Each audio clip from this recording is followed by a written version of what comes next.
So, this is a MediaMate, and it contains a bunch of 5 1/4 inch discs. There's a lot of classics here, including Wolfenstein and Beyond Castle Wolfenstein, which inspired us later. And just behind that is the game, Karateka. Love it, it's so good. I remember seeing Karateka and wanting it and then not having enough money to buy it. But I think I saved up some money and I eventually went back and got it. I was sold on the box artwork alone.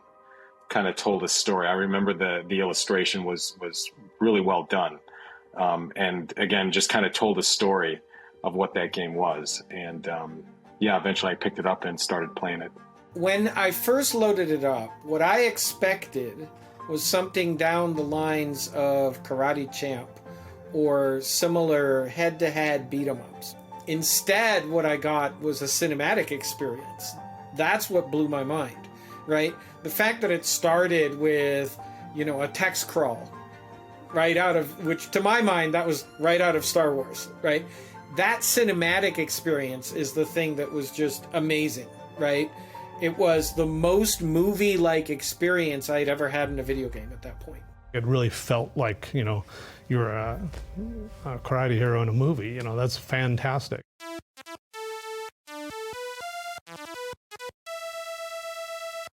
All the other things feel like bleeps and bloops, and this is like, movie making. It was amazing. Yeah, I was just very impressed by the fluidity of the animation. And the kicks look great. The punches look great. They were always capped off with a little bit of a sound, a little kia. Yeah, the fluidity of the motion, I think, really set the stage for the rest of what I had consumed about that game. The animation was cool, and that was very innovative, obviously, at the time. The process and the beginning of animation getting better and better, right? And more cinematic. Taking cues from the movie industry. But I think the storytelling was probably one of the first. I can't think of another game at the time that had that element to it. The characters were not little sets of pixels. They, in fact, were fully formed individuals. They had personalities. They had strengths and weaknesses. You've got to remember the level of graphics that people were doing at that time, and they were on the sophisticated side for that time. Karateka was historically a very significant game, and it saw the future before anybody else did. Part of it was because it understood the language of cinema, that visuals mattered, that full motion mattered, that human beings and characters and characterization and storytelling and music mattered in a way that we take for granted now when we see games that are at least as complex as films. A common knock against a lot of game developers today is that they want to be movie makers. But gosh, you could almost look at Karateka as sort of the original apple from the tree of knowledge there. It was really, in a lot of ways, the first game that put together fluidity of motion, cinematic shots, story arc, twists, filmic language, and pointed the way towards a marriage of film movie style storytelling and gameplay.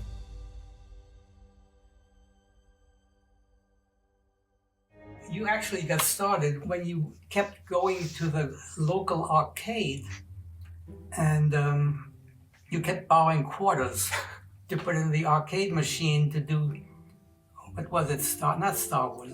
Space Invaders? No. Asteroids? Asteroids. Yeah, you were completely addicted to asteroids.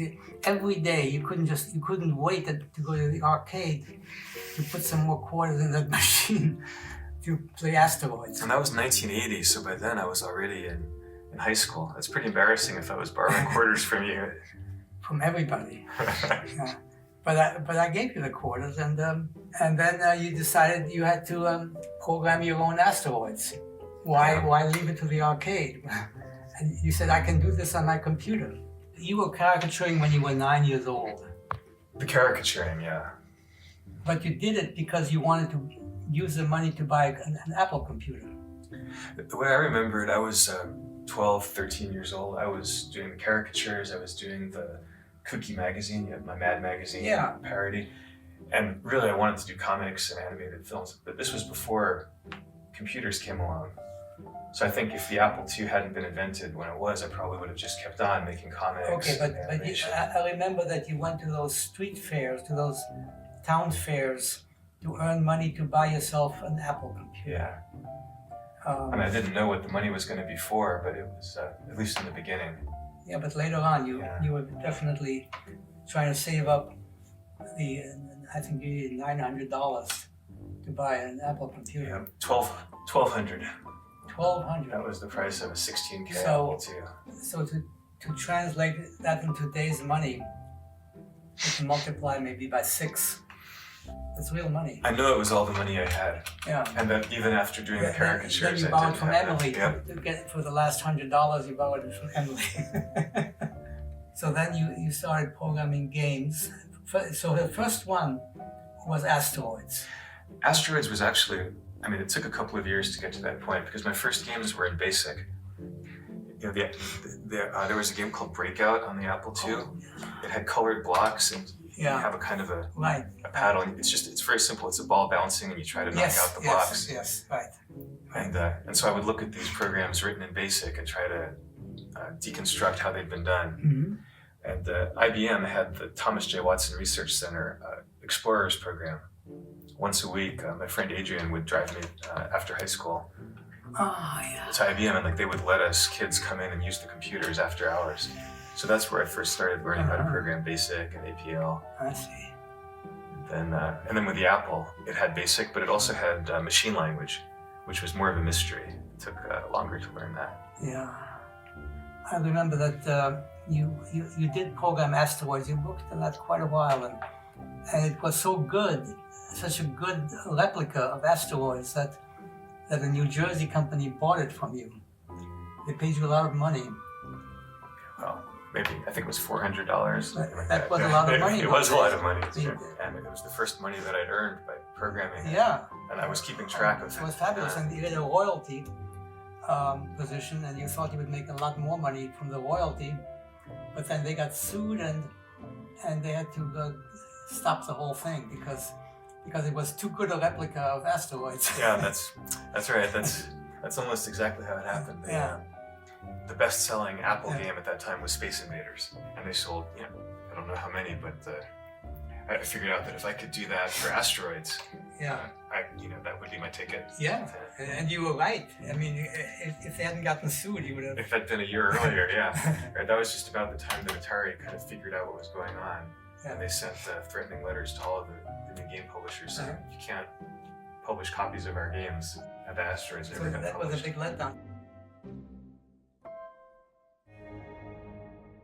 Jordan was from a different world when I met him. I don't think I ever heard a single college-related story from him. He was in a different world. I think college was just a place he lived.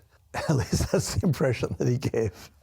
What did you think about me making games? The fact that I was in college, but I was taking my computer with me and spending most of my time on these games. I always encouraged everything you wanted to do. I was indiscriminate. That's right. I don't remember you ever trying to discourage me or telling me that I should focus on my studies. In our family, that's what works best. People follow their passions, and that usually leads to a good result. And so Jordan was this really, his father played Go, his father played chess, just a very intellectual background, and yet Jordan was so into pop culture. Jordan loved all of the movies that had come out, Star Wars and Indiana Jones and all of those other movies, and also classics of cinema. So he was well-versed in all of it. So he's this intellectual, consummate intellectual, but is super into pop art forms as well. And I think Jordan managed to sort of gain control of his life, and everything else sort of fell away from that. His studies and everything he started forgetting about. I mean, I was getting pretty bad grades my freshman year. I was struggling. I had to drop a bunch of classes because I was spending all my time programming games. Did you even know that? That didn't worry me because I knew that was common among high achievers. Same thing with Bill Gates. although I think Bill's departure from Harvard was involuntary. But a lot of these guys, they're just in too much of a hurry to get on with it and didn't want to spend any more time wasting their time. You did another one which was called Death Bounce, right? Yeah, amazing. I'm amazed you can remember that. Yes, it was Death Bounce. Death Bounce, yeah. And it was kind of like asteroids, but just different enough to be original. Instead of the asteroids, it was bouncing colored balls, like pool balls that ricocheted off the sides of the screen. So what happened to that? Well, that was the first game that I sent to Broderbund. Oh yeah. And I was in college. I was in my dorm room freshman year when the phone rang, and it was Doug Carlston, the president of Broderbund, saying, "Thanks for sending that sent the game on a floppy disk, in the mail." That's how he did it then. He was in college, and by his own admission, spending a lot more time learning to program than studying sociology or whatever it was he was majoring in down at Yale. He sent, I think his very first submission was something called Death Bounce. And I actually thought he was a pretty good coder, especially for somebody who obviously wasn't doing it full time. Although it turned out he was doing it a lot more full time than I realized. And he said, it's well programmed, you're a good programmer, but this game is just a little bit old fashioned. There was no plot, there was no story, there was nobody you cared about, there were just balls bouncing around doing different things. And although you could get away with that, I just thought it would be a much better product, not that particular one, but if he would try to come up with a storyline, a backstory for what he was doing. I did try to make it as much a not rejection as I could by telling him that I thought he was a keeper and he just needed to work on something that was a little bit different. I got that phone call and he said, "I'm going to send you our new game, which is a big hit, called Choplifter, so you can see what this year's games look like." That was Danny Gorlin, and it was a straight submission. And initially there wasn't a game. He just was really interested in what it would take to make a joystick fly a helicopter on the screen. And then he added a little rescue thing, and we eventually, with him, turned it into a game. And Choplifter was, you controlled a helicopter, and the idea was to rescue hostages. Oh yeah. It was kind of based on the Iran hostage crisis. And you had to fly your helicopter and rescue these little, 8-pixel high characters who are running around in the desert. It's a very simple game by today's standards, but what struck me about it was that it told a story. That inspired you to think about Karateka? Yeah, because when I saw Choplifter, it's like the state of the art of games had advanced. And that was kind of a revelation to me, because I realized that all the games that I'd been trying to make, Asteroids and Death Bounce, were really inspired by those coin-op arcade games, where you had 3 lives and you tried to rack up as many points as you could. But then with the home computers, games were sold on floppy disks, so you actually owned the game. So when I saw Choplifter, I realized that there's no need to make those kind of games, where people are going to keep playing to try to get a high score. A game can actually have an end. At the end of Choplifter, it doesn't say game over. Yeah. Put your quarter in, it says the end. And so that was new at the time, so that sort of was part of the inspiration for Karateka, to do a game that would also tell a story. I was thinking about how Karateka got started. Do you remember how it got started, right? So I was in college. It was my freshman year, I think, in college. Yeah. I probably came home on vacation. Yeah. At one point with this new project that was starting, and we were taking karate lessons at the local gym at Chappaqua. I remember that. You were? Well, Mom and Emily and I took some that your too. mother and Emily were doing karate very vigorously. Yeah, so I took karate lessons too that summer. I didn't get very good at it. I think I was a yellow belt or something like that. Became a black belt. Yeah. So how did you come up with the idea of a villain and the prince and the princess? Where'd you get that from? I think it was really Choplifter that gave me the idea that a game could tell a story. And then as to what the story was, since I knew that the gameplay would be a series of karate battles, it was really, I just turned to the Bruce Lee movies. Bruce Lee. The simplest kind of story. It's always a series of karate battles leading up to the battle with the... And the drama was when there's a problem and the hero has to solve it. Liberate a princess or I was trying to give it human interest. Yeah. just wondered what the model for that was. I mean, Disney was an influence for sure. I mean, thinking of films like Snow White or Pinocchio, you know, where you always had this sort of scary villain who would, you know, capture one of the characters. Or The Wizard of Oz, you know, you had the Wicked Witch of the West, you had Dorothy trapped in the witch's castle. You know, with Dorothy even had an hourglass. You know, like, I'm sure that was part of the inspiration for Prince of Persia. So then how long did you work on Karateka? It was a couple of years. Do you remember seeing like the first version? Yeah, sure. Oh yeah. I saw everything. Yeah, you saw it evolve. I saw it evolve. Yeah, I remember that I remember telling you that there were great props available if you used a Japanese theme. That you could use a Shinto gate and Mount Fuji in the background. Remember that? Was that your idea? Yeah. Wow. Yeah, sure. Because you didn't know what those things were. Oh, I mean, we had the prints of the wave breaking on Mount Fuji. Yes. We had those books of Hokusai prints and Shiraku prints. And I think you brought those back from a trip you made to Japan in the 60s, right? Because growing up, I mean, we had a Goban. Yes. Yeah, I bought back the Go sets and the Goban. But anyway, I remember telling you about the Shinto gate. And then we looked it up. Because I didn't remember exactly what the boards looked like. So we looked it up and found a picture of one in the middle of the water. Remember? Yeah. The ocean. I said, that's what it should look like. And you said, okay, and you did it right away. Yeah, I remember drawing that gate in perspective. Yeah. And when it scrolled onto the screen, because it was so big, it slowed down the animation. But it was worth it. And then Mount Fuji was always visible in the background. Yes. It was kind of an illusion of animation because you couldn't really do scrolling on the Apple II. But there was this gate that had a repeating, you know, a post. Yes. So it was really just one, you know, a few bytes of So graphics. Fuji was a static pop. Right, and the posts were like a mask over it. When they moved, it kind of gave the illusion that the whole camera was scrolling, even though really there was almost nothing on the screen that was animating. Working with Jordan was fascinating because he brought in the cinematic side. He obviously was really into movies. He's actually gone off and worked for a bit in the film industry.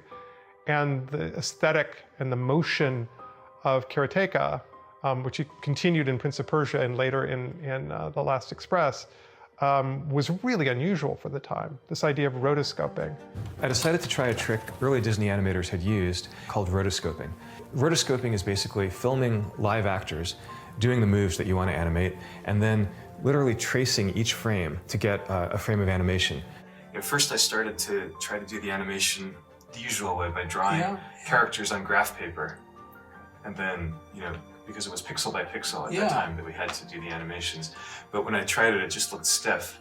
And I think you were the one who had the idea of filming the movements and then counting the number of frames. I suggested, when I saw you struggling with these pixels, I suggested that we just make a video. Well, not video. This was 1982. A Super 8, a Super 8 of somebody actually making those movements.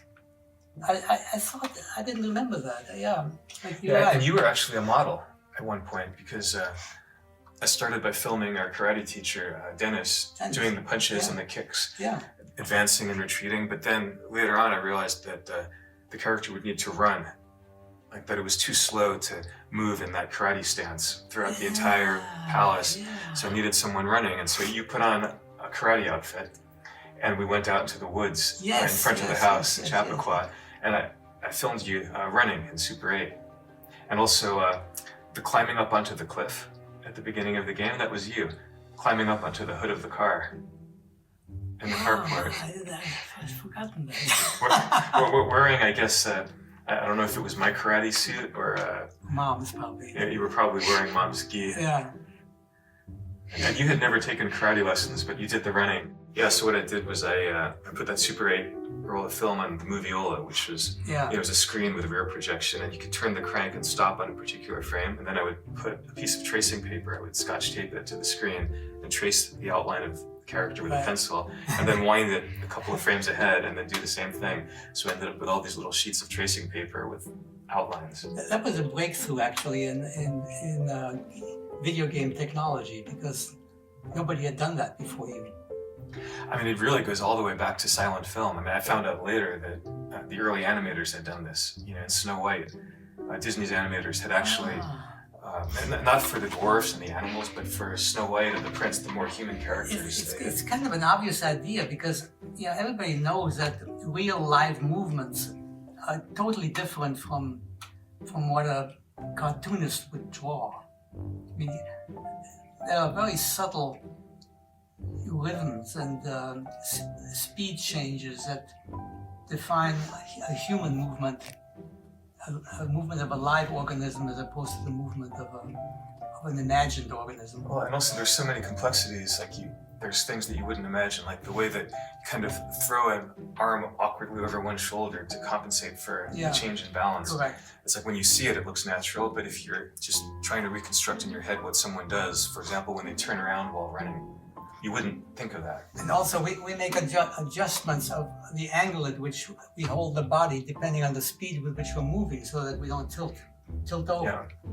And those adjustments are very critical to the realism of the movement. Yeah, in Karateka it's very subtle, but there's a low kick, a middle kick, and a high kick. I know. And I remember the frame of the high kick, the fighter leans back, Yes. and also the arm goes back, and that's something, it's... I remember that because I had to draw that frame and use it so many times. For 2 years I was staring at that frame, but in the beginning when I tried to do a frame of a high kick, it was more like idealized. Yeah.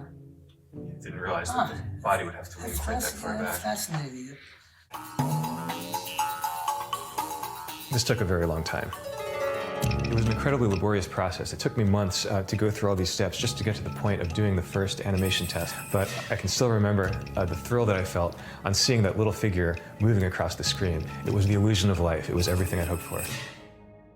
Well, this is the apartment where we made the music 35 years ago, right? Right. And I sat right here. Right. You sat. What did you sit? There or here? Well, I don't remember. It's been 35 years. But you had your laptop. It wasn't a It laptop. wasn't a laptop. Yeah. It was a computer. What was it? An It Apple. was an Apple II computer.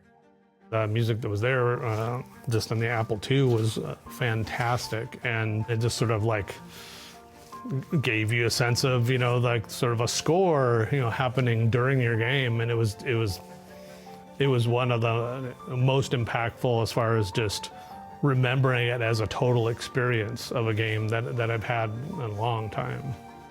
I remember with Karateka the music, and there wasn't a whole lot of it in the game, but there were a few tunes that played at key moments, and I remember the opening music had a big impact, and it was interesting with the Apple IIc because it was a single unit, and there was a speaker built into it, and so when you put your hands on the keyboard, if you had the volume really loud, you can feel the vibration of the music being played through the speaker. And Karateka, for some reason, I remember that opening tune. I haven't heard it in I don't know how long, but I'm sure if I heard it, I would recognize it immediately. But I just remember the music having a big deal. I knew from early Disney animation and silent movies how important music was to tell a story and make it emotional. But I wasn't a musician. So I turned to my dad. He was a businessman, not a professional musician, but he was a really good classical pianist.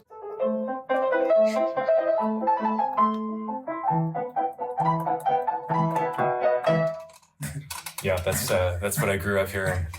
So Karateka was your first composing job. Yeah. And not all games had music at that time.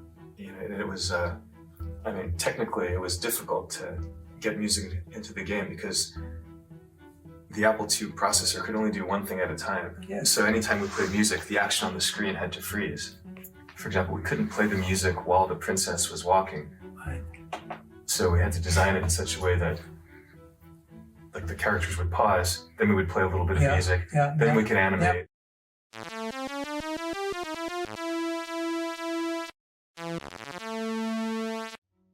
But it was worth it because the music added drama. Even the idea of using music in a video game was novel at that time. I even observed to you that none of these games use music. They have clicks And they had loud clicks and soft clicks, but and sometimes they had beeps, but they never had music. Yeah, that's right. On the Apple, it had a speaker that could only do beeps. We had that conversation. Can these beeps be turned into music? And then you explained to me that every beep had a range of frequencies and could be tuned to any particular frequency. So I said, well, why not have a series of beeps that are tuned to notes? Yeah. And then you have music. Of course, when he agreed to compose the music for Karateka, I'm not sure he really understood just how severe the technical limitations of the Apple II were. This was before sound cards. There is one memory location that if you accessed it, it would go. And that's what you had to make sound with. That's how you made sound effects, that's how you made music. You just did that faster or slower. He'd write out the themes for Mariko and the Hero and Akuma on sheet music, and I'd calculate the hexadecimal note values and type them into the computer. I remember playing the music back for him, and he'd say, well, this note here it's a little bit sharp, and I'd bring it down one, and he'd say, well, now it's a half tone too flat, and so I'd bring it up one, and then he'd say, well, now it's a quarter tone sharp, and I'd say, Dad, this is a computer. It's a number from 0 to 255. There's nothing in between. I was trying to remember, how did we talk about what kind of music to write? Were there any? Oh, I immediately said that you need the leitmotif, of course. That was a no-brainer. I mean, that was clear right away. He suggested using Wagner's leitmotif approach, also used in movies like Star Wars, in which each character is represented by a musical theme. Yeah. So I thought, I was thinking of the Siegfried motif in Wagner's Götterdämmerung series. The Siegfried opera has a leitmotif for Siegfried, who is a hero, sort of an admirable figure. And I wanted that for your hero in Karateka. So I was thinking that the Siegfried motif goes something like this. It goes.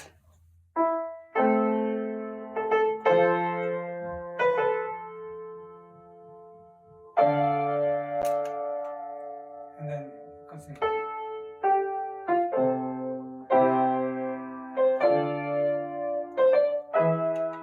Like that. Yeah. So it was too long. It had to be short for Karateka. So I tried to abbreviate it.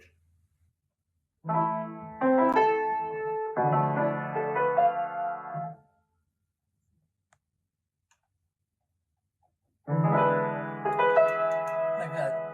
Yeah, except that I couldn't play notes simultaneously. Yeah, but like that.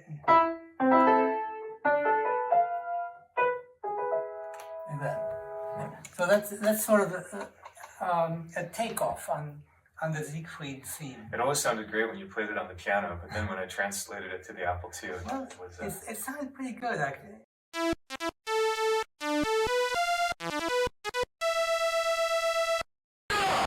And then we did the Akuma theme. It has to be sort of a menacing.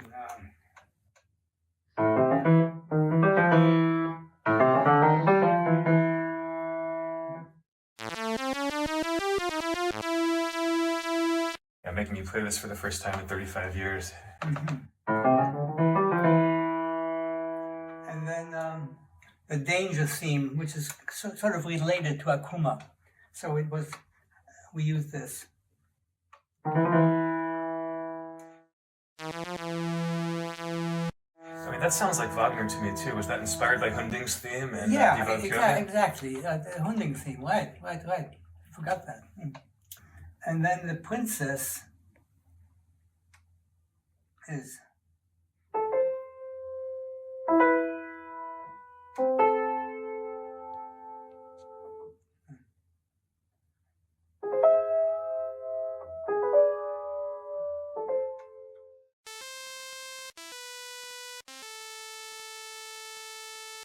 I thought the music was played at the right moments. Like it was all set up very dramatically, to play on the story that I think was being implied. And, to me, it sort of was a precursor to all the stuff that came later.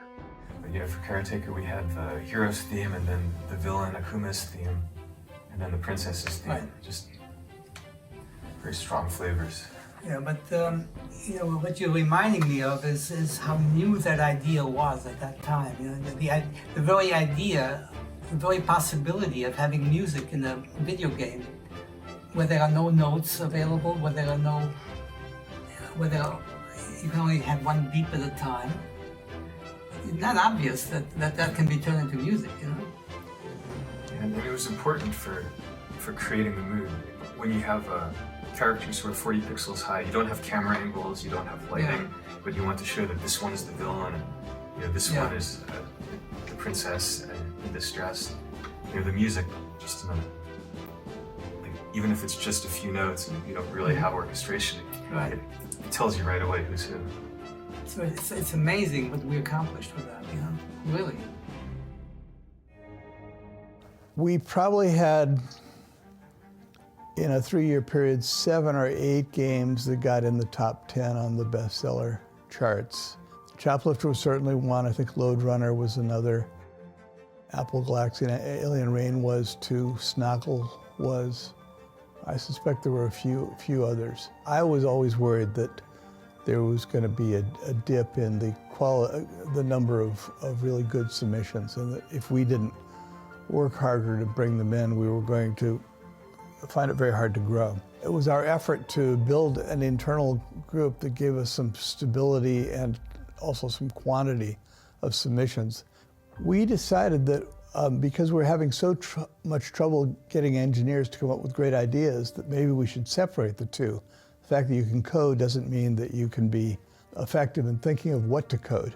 And some of our very best coders would complain to me they never had a creative idea in their lives. Somebody had to tell them what to do. So Gene and Lauren were brought in to do exactly that. I was an architect. I was moved to Sonoma County as an architect, and I had begun playing some of the games. At one point, I just drew up a number of games that I thought would be fun, and I just drove down to San Rafael and walked in the front door with no introduction and talked to the brothers, talked to Doug and Gary Carlson.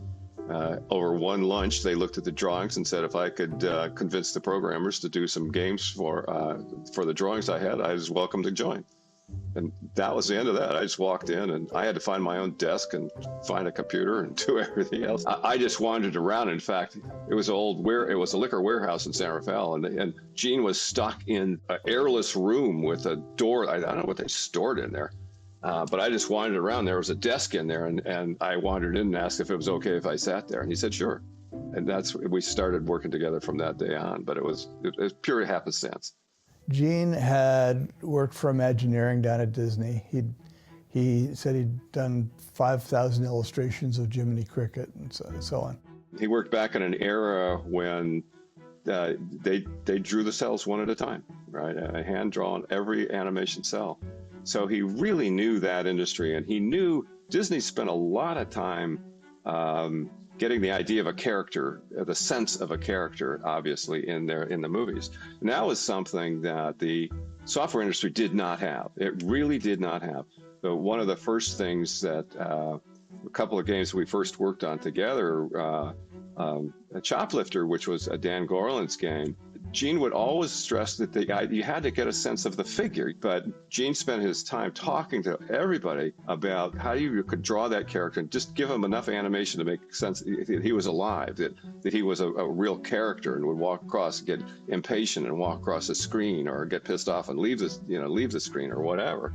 And he started doing that even before Jordan got there, but we worked on a number of things so that's what his sense was. His sense was bringing life, bringing a real character, bringing a real, real stories to the characters. They would throw them in what became known as the Rubber Room. They would throw them in the room with Gene and myself, and we just BS about the game, add things if we wanted to. It was all at the designers like Jordan's. It was at his, he made all the decisions on it, but we would spent a lot of time on drawing things and talking about animation and everything else. But yes, I generally knew, all internal games and external ones that they eventually published came through the Rubber Room at some point. Okay, so let me ask you something. It's because from high school through college, basically, I was making these games, and I had the ambition of making a game that would be good enough to get published. Right. But that never really happened. It didn't happen with Asteroids. It didn't happen with Death Bounce. And then Karateka was the one that finally did. So I sent Berterbund Karateka on floppy disk, and they said, "This is great. We want to publish it." It was essentially a finished game. At least it had all the pieces together. I think he wanted to keep the whole thing under wraps and see if he could get it exactly right without any nudging or criticism or whatever. And I have no idea whether he was that self-confident or that unself-confident. I don't know whether he was doing that because he was sure he could do it all on his own or whether he didn't want to get another refusal. Yeah, I went to Berterbund in 1984, the summer between my junior and senior years. At that time, I'd mostly finished Karateka. I'd sent it to Berterbund on a floppy disk. They'd said they wanted to publish it, but that they wanted me to do some more work on it. And they actually flew me out there for the summer to add a second and a third level. Right. Well, we knew it was going to be publishable. You know, there was enough there to know that even if it needed lengthening or a little more of an experience for the player, there wasn't any doubt that it was going to be publishable. I remember, because we used to have pitch days, I remember seeing it then.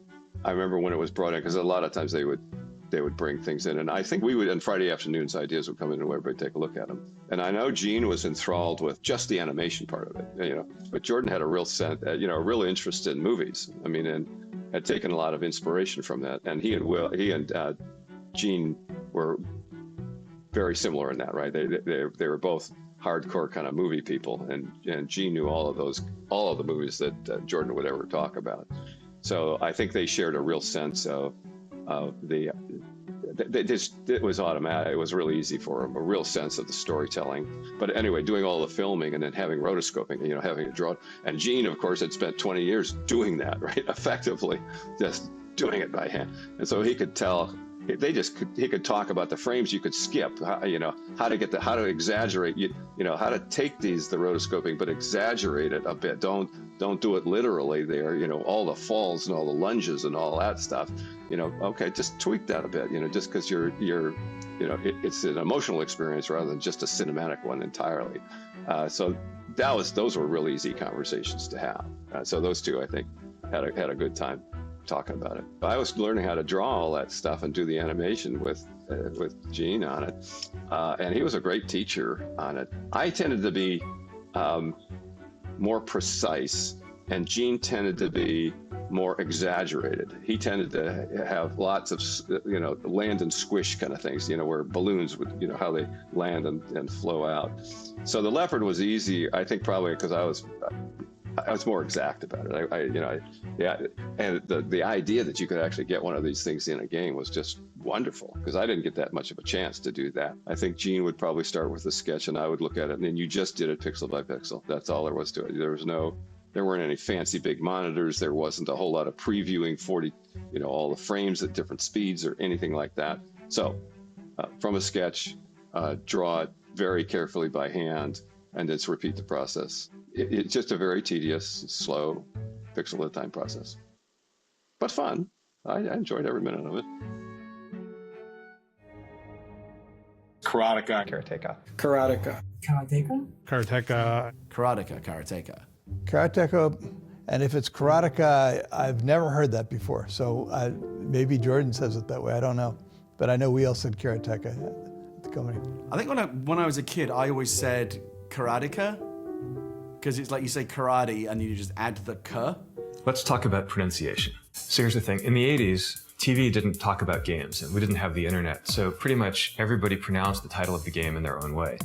A lot of people say Karateka or Karateka. In Japanese, there's no stress on any syllable, so it would be Karateka, something like that. I called it Karateka, but I've since found out that pretty much everybody pronounced it differently. So however you pronounce it is fine. Don't feel bad. It's all good. I first saw the game while in the high school at the computer lab in 1984, while taking AP Computer Science in the 11th grade at Mount Carmel High School in San Diego. I think I saw someone else playing it and said, "Oh, that looks awesome. So then I started. There was a much bigger story element compared to typical arcade games at the time. The most difficult, frustrating part was at the end, trying to get past the princess, because every time I got close to the princess, I'll get knocked out. So it took me many tries to figure out what to do. The name Karateka Wrath of Dude actually came from the Star Trek movie Wrath of Khan, and basically it was a story about how to get even with the princess that knocks me out at the end of the game. At about the same time, I was lucky enough to have my parents get an Apple IIe, and then later I got a software package called Take One, sprite animation kit. The project, the full animation itself took about 6 months in the first full version. At the beginning, I started doing some simple things, and then I noticed that it had a lot of potential, so I just redid the whole game in my image. What I've done originally was I made sort of a fast-moving slideshow from all the screen captures, and that was called Karateka the Motion Picture. Then later, after I got this Take One toolkit, I've edited all of my screenshots to cut the sprites out that I wanted. And then that was the beginning of Karateka 2, right? Using sprite animation instead of a slideshow. Most of the animations were done from the screenshots, but I've made some of them myself. You know, the more fancy animations like the rotating kits, the boomerang, and the rope, for example. In the opening scene, you might have seen sort of having like a temple with cherry trees. That's a background I made from trying to copy from an old calendar.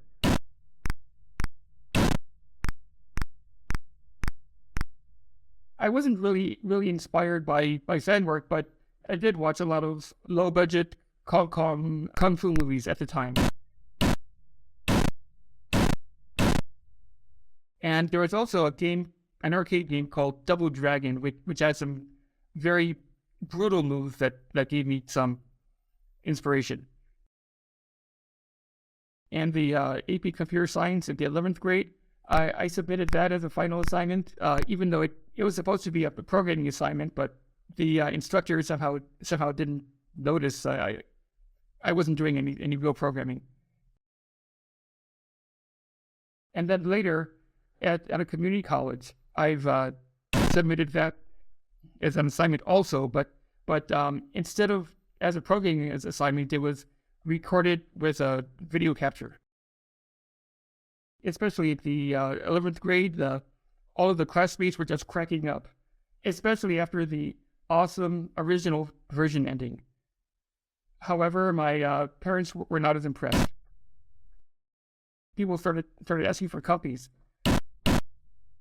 However, in around 1993, I was studying undergraduate computer science at the University of Maryland, on the other side of the country. And an acquaintance there heard my full name was Eric Newman, and he was surprised that he couldn't believe he was talking to the guy that made Karateka 2. So the copies of copies went all the way across the country. And this was the guy, I think, used the copy and then later uploaded the disk image to the internet, which is the version most people see today.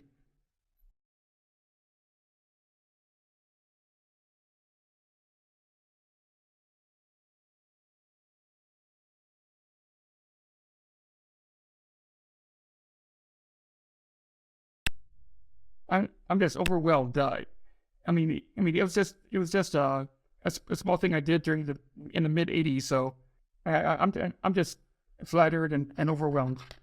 I never realized it was this popular.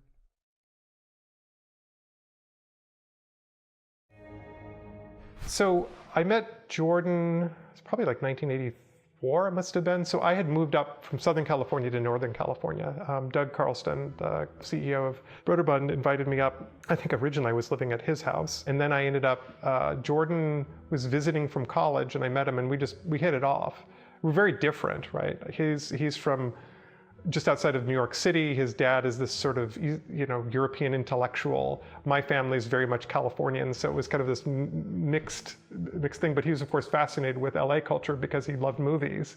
And I had this sort of exotic blonde hair, tall, like volleyball player look. So it was kind of opposites attract. And then we ended up rooming together in San Rafael. And, we were kind of inseparable for a while. And he was, well into Karateka, and we just became good friends, and then I was free, and then they needed a conversion. He just asked me to do it. So Karateka came out and did very well on the Apple II. And the conversions, so the Commodore 64 was kind of a hot computer at that point. And the Atari was a little bit older and maybe not quite as popular, but it still was a viable platform. And a conversion, particularly from Apple to the Commodore 64 and Atari, they had the same microprocessor, or roughly the same, but they ran the same code. And so the ports didn't take that long to do. So in some ways it's a very satisfying, very quick thing to do, except then you had to deal with the new graphics and you had to make it work better for those platforms. I think the most difficult things about porting Karateka, one was Jordan was very exacting.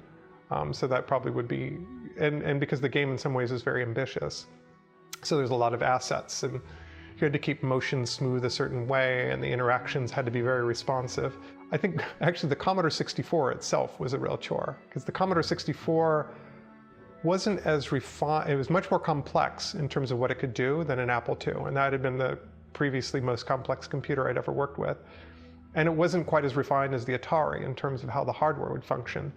And so I found very often it would do things that were not totally predictable. And a lot of people had frustration with it. I think part of it is because the engineering of the Commodore 64 wasn't quite as good. So it was a frustrating platform to work on. And I think the reason why people worked on it is because it was so incredibly popular, because it was so cheap. It was a $100 computer that did an amazing amount of things. But that to me was the most challenging.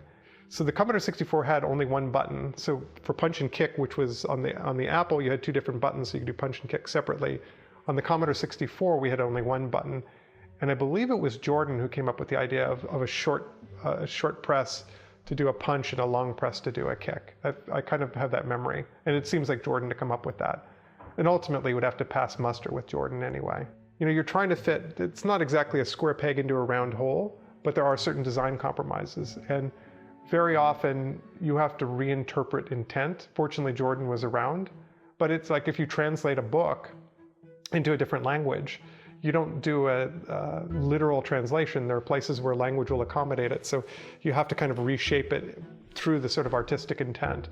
And this was one of those compromises. I remember the music in Karateka was very important, particularly because Jordan was very much into music and the cinematic quality of it. And his dad was as well. His dad composed the music, and his dad is actually quite an accomplished composer. And on the Apple II, it didn't have the audio capability. It was single voice, and you had to kind of simulate through square wave stuff, try to modulate it. But on the Commodore version, he made them much richer. And so the music was, I believe, largely recomposed for the platform. I think the same theme that played at the beginning of the game was part of it, but he filled it out all over the place. And Jordan's father, Francis, went to town on it. He composed the whole thing himself. And so I'd get these bulk shipments of notes that I'd have to figure out. And there were more cues put into where the sound would happen.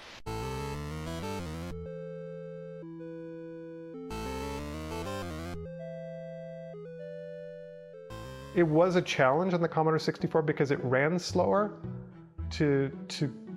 we couldn't get the same fluidity as the Apple. We could actually do better than that on the Atari, and that just turns out because the Atari hardware worked a certain way. So the Atari 400-800 port came after the Commodore 64 port. It was a pleasure to use. It had the same one-button joystick problem. And its audio output wasn't quite as rich and interesting as the Commodore, but it was a faster processor. Now the Atari would steal DMA cycles to draw the screen, but because Karateka had a big blue sky. You would use these scanline interrupts to change the graphics mode. So like at the top of the screen, I would switch it to low-res graphics, which were basically like big text, and just set them to big blue blocks. And it would render that, and then when I got down to the fence, turn it off, and then it would go into high-res mode. And so what that did is it probably ran at like 1.4 megahertz, so it's probably 40% faster, so it could be smoother. So in the Apple version, it would go fast and slow depending on how many things were rendering on the screen. But on the Atari, it was more likely to be at the right speed and feel more fluid, like as things were, like big objects were scrolling by. And in the dark rooms, in the later levels, you just turn off the entire graphic stuff, so it was particularly efficient. You didn't have to render anything up there, so it ran much closer to probably 1.6. And so the upshot was that it just felt better on the Atari. And I don't know, there's been many ports since. I remember seeing the IBM PC port of it, and it wasn't anywhere near as fluid. I did these conversions, and I was friends with Jordan at the very start of my career. I was a teenager at the time. And so in terms of how this fits into history, I feel a lot of pride in that this, I think, was a very significant work that changed the course of how people think about computer games. But also for me personally, it changed my relationship with Jordan, and how I think about crafting things changed dramatically as well.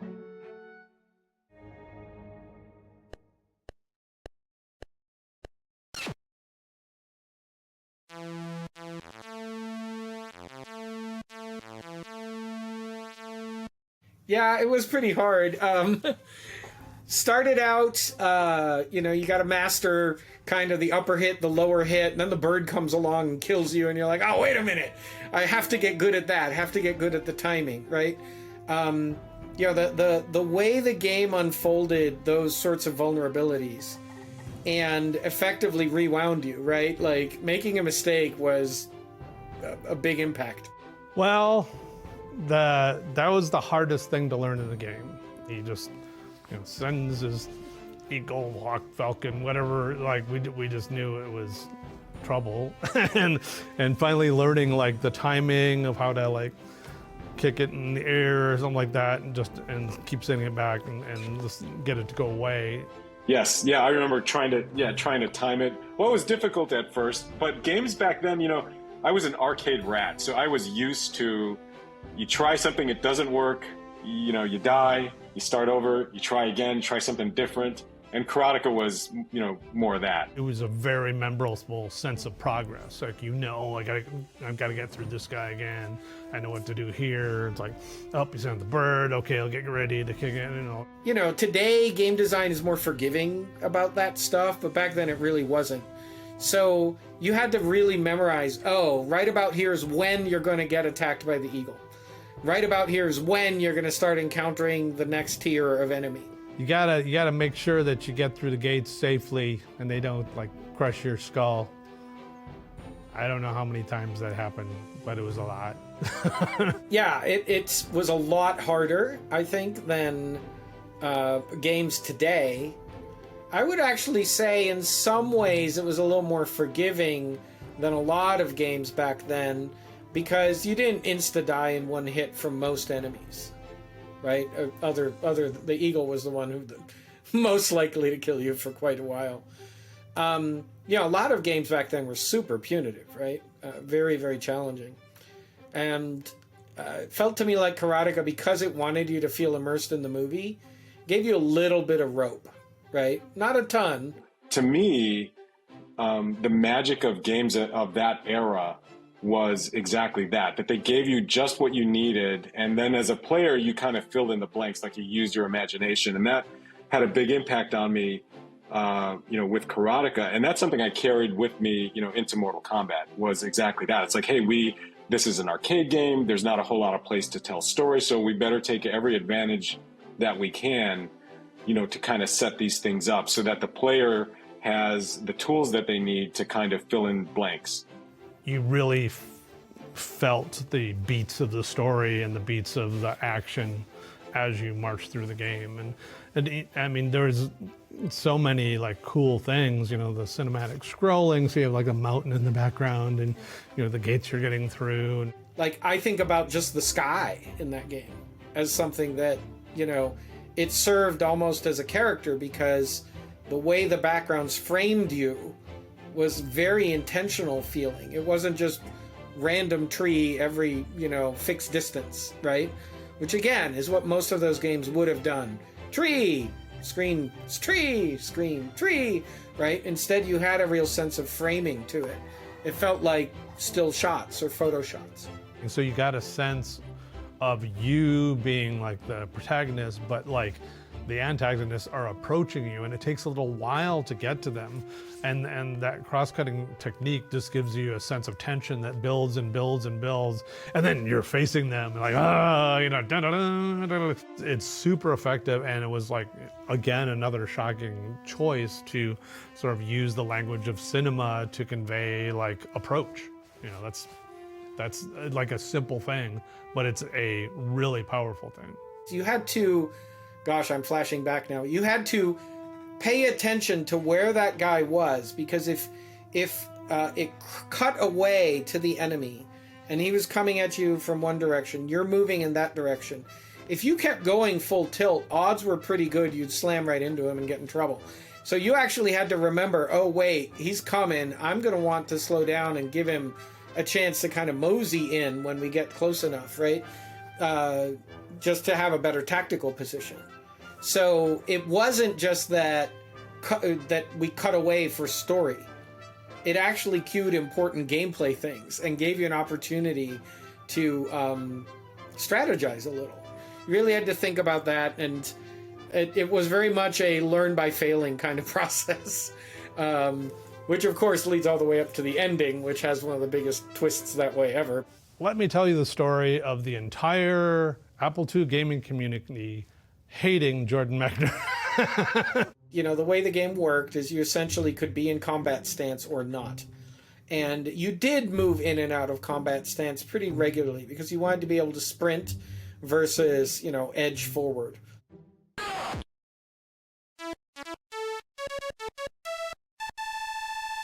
Finally, I have killed the boss.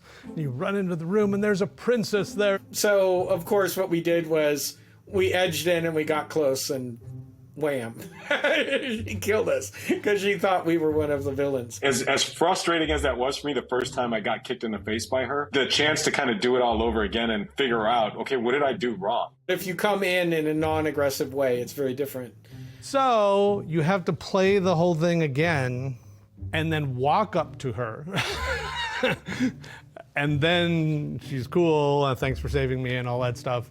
But the moment of shock on my face when like I was just taken out with one hit, it's like, whoosh, it's like, what? Today we'd call it a cutscene, but it's a seamless one. You were in control, and then suddenly the game takes over and you're not in control, and it's perfectly seamless. If anything, my one regret with the game was always that I wanted there to be a little bit more right after that final hug. It goes pretty quickly sort of into rolling the end. And I always wish there were a little more, that the story didn't just stop. It really affected me as far as, like how much of a sort of a feeling of a story experience you could have in a game. And like you could feel emotions, even, being mad that something happened in the game. Like all those were, like everything was just kind of fun. And so like that led me to love like character-based games and story. I think it's one of the foundational experiences that made me want to make, an Acronox, an epic RPG, or made me want to like feature more bold characters and more story content in games, just because it was like, it felt like a new thing and a new way to tell stories. So when Karateka was finally published, I was a senior in college. It was my senior year by the time it was finally published and released. And I remember for the first few months, it was kind of a letdown. It seemed like it was going to be a flop, that it wasn't going to sell well. And that was because, in retrospect, it's because in those days there was no marketing, there was no advertising for games. Yeah. Because it shipped in, I think, November or December. It just took a few months before anybody really found out that the game was out there. Word of mouth built very slowly.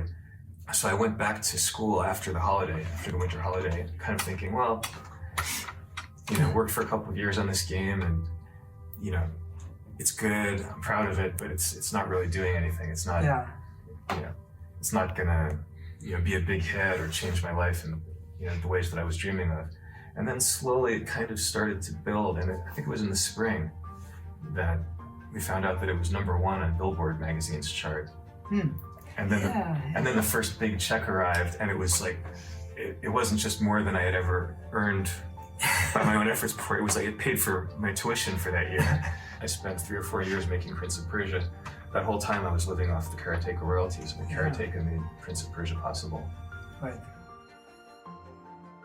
It's easy to care about story now because everyone has to, right? Story is, in most games, considered like a mandatory aspect. Jordan predates all of that. I think he really was one of the early pioneers of like, story and video games can go together and they can complement one another, and the game's more interesting because it has a story. I think he was one of the first people to really push that idea. He was always willing to work with other people and wanted to have creative control, but he saw them more like movies. He saw it being a collection of talents, and that didn't bother him at all. I think it's obvious now that that's where everything was going. If you look at all the huge sellers now, they all have the movie metaphor. And I think Jordan not only saw that, but knew how to do that, or was willing to learn how to do that long before most others did.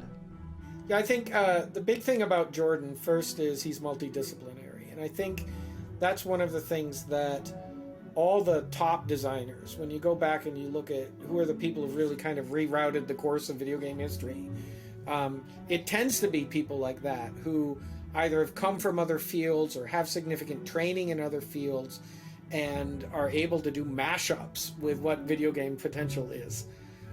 Jordan's kind of a quintessential example of that, right?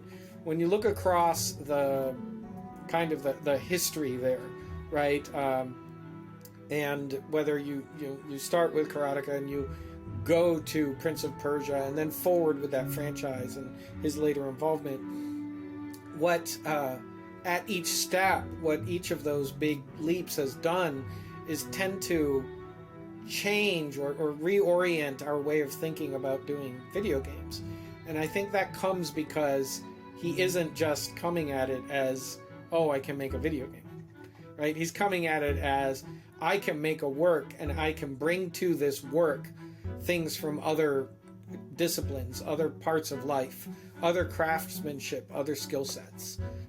Just the fact that he documented what he was doing in the way he did is deeply unusual. That isn't the mode that most people work in. He's a super smart guy who brought to bear tools that most game devs just didn't have.